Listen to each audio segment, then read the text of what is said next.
আসসালামু আলাইকুম প্রিয় শিক্ষার্থী, সকলে ইতিমধ্যে অবগত আছেন যে ডিপ্লোমার রেজাল্ট প্রকাশিত হয়েছে। যাদের যাদের পছন্দক্রম কলেজ এবং সাবজেক্ট এসেছে তারা কিভাবে কনফার্মেশন করবেন এবং কিভাবে টাকা পাঠাবেন তা আজকের এই ভিডিওতে দেখাবো।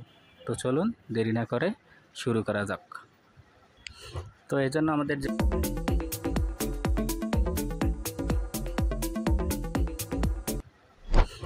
জন্য আমাদের যে কোনো একটি ব্রাউজারে চলে যেতে হবে। এখানে গিয়ে সার্চ করতে হবে bteb.admission.gov.bd লিখে ইন্টারফেস করে দেব।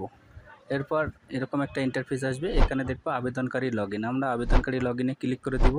দেন হচ্ছে আমাদের এসএসসি রোল নাম্বারটা দিয়ে দিব, দেন বোর্ডটা দিয়ে দিব, পাসিং এজ তো দেয়াই থাকবে এবং আমাদের যে আবেদনের সময় যে একটা সিকিউরিটি কোড দিয়েছিল সেটা বসাই দিব এবং নিচে ক্যাপচা কোড দিয়ে লগইনে ক্লিক করে দিব।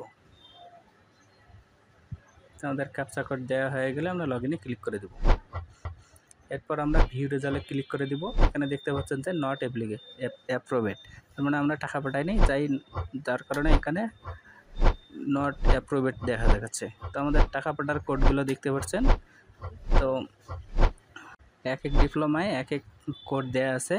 এখানে লেখা দেখাচ্ছে program code for confirmation and amount. তো আমরা এজন্য আমরা নগদ, রকেট, বিকাশ যে কোনো একটাতে চলে যাব। তো আমি রকেটে পাঠাবো, এই জন্য আমি রকেটে চলে গেলাম। এখানে বিল পে অপশনে ক্লিক করে দিলাম এবং সার্চ বারে ক্লিক করে দিলাম। সার্চ বারে লিখলাম বিটিইবি।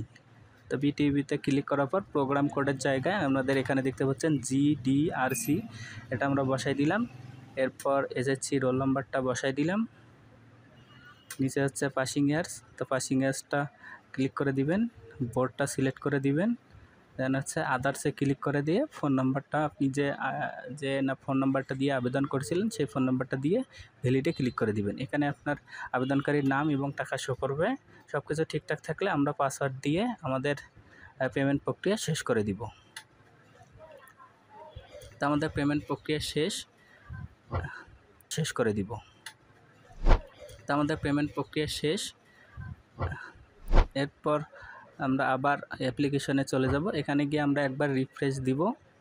তো রিফ্রেশ দিলে দেখতে পাচ্ছেন যে এখানে অ্যাডমিশন অ্যাপ্রুভড দেখাচ্ছে। তো আমাদের নেক্সট কাজ হচ্ছে মাইগ্রেশন অন অফ। তো আমাদের মাইগ্রেশন এখানে দেখেন ইয়েস করা আছে, মানে মাইগ্রেশন চালু করা আছে। তো আমরা মাইগ্রেশন অফ করে দিব। এই জন্য আমরা নো বাটনে মাইগ্রেশনটা নো করে দিয়ে সাবমিট বাটনে ক্লিক করে দিব।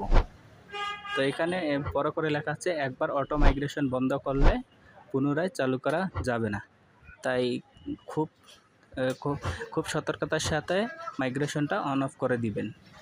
তো বুঝতেই পারছেন এটা কত। এরপর আমরা সাবমিট বাটনে ক্লিক করে দেব। আমাদের সাবমিট হয়ে গেলে একটা প্রিন্ট কপি কলেজে জমা দিয়ে দেব। তো কলেজ কর্তৃপক্ষ যে কাগজপত্রগুলো চাবে সকল কাগজপত্রগুলো নিয়ে উক্ত কলেজে জমা দিয়ে দিবেন। তো আজকের ভিডিও এ পর্যন্তই, দেখা হবে পরবর্তী কোনো ভিডিওতে। ততক্ষণ সকলে ভালো থাকবেন, সুস্থ থাকবেন। আল্লাহ হাফেজ।